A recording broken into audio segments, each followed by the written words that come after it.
Welcome to Long Island.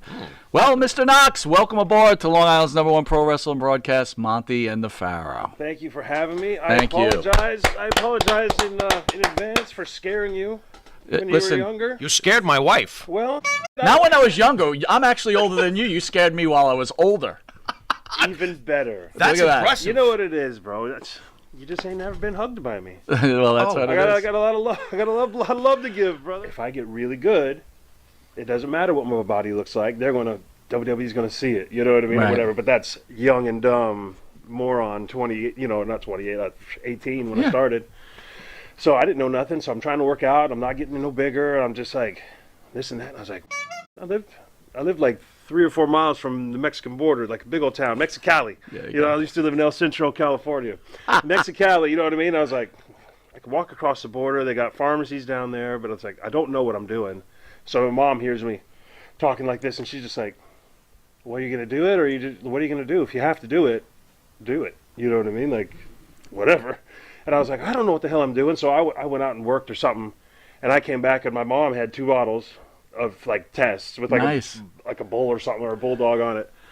And I was like, what the hell is this? And she's Did she go across the border? She's like, yeah. She's like, I went down to Mexico. Wow, mom's She's cool. like, I walked into a gym. I went to the biggest guy in there, and I asked him where he What is going on here? I'll be honest, without him, I'd have never got even anywhere close, man. I was 190 pounds, and I couldn't put weight on for I stopped doing them years and years and years ago. Okay. You know, once I got signed, you know what I mean? And it was kind of made clear that that's the way that they were going.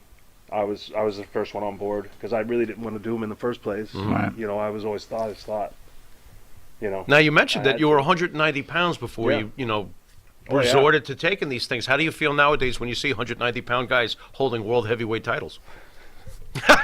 Well, you know, Damn it! I didn't have to take them at all! You know. You might have been right that your gimmick would have gotten over without them. I was right at the end of the big guy.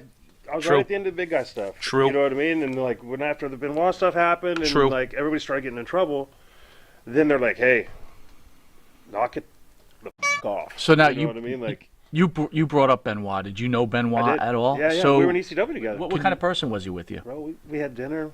He was a pleasant man. He was very intense. He cared a lot about the integrity of the business. Mm-hmm. He was rough on people if he didn't think that they were.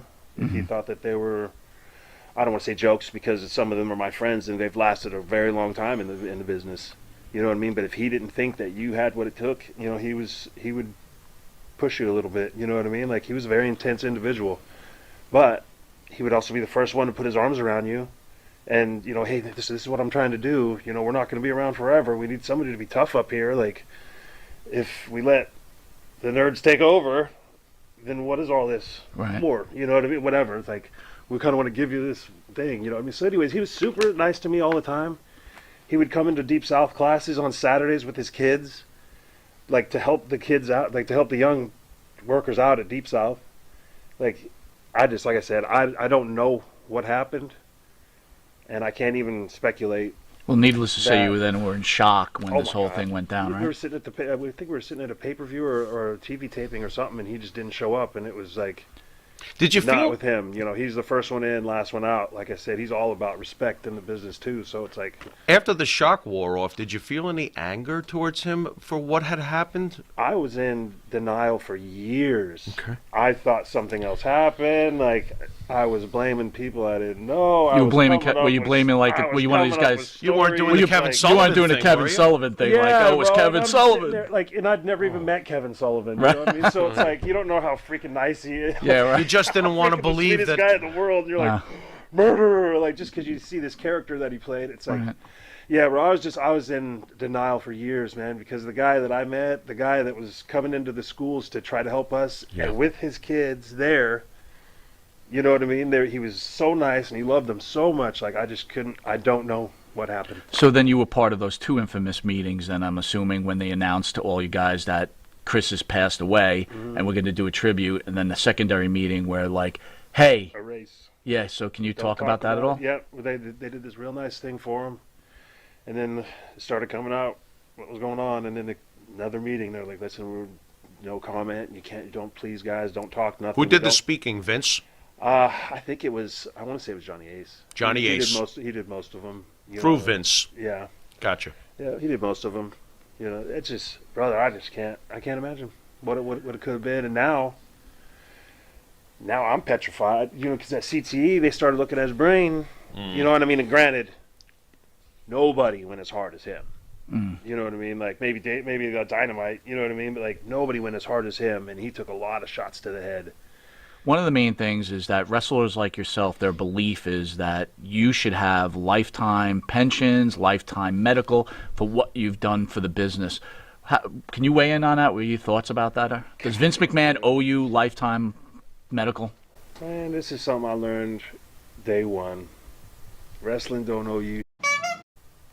Wrestling don't owe you nothing, man. Bingo. If you're breaking into this business, this is just how I was taught. I was taught old school, you know. If you're breaking in this business to be rich, you better learn how to play the guitar, baby. You know what I mean? Like if you're breaking into this business to be famous, Oh boy.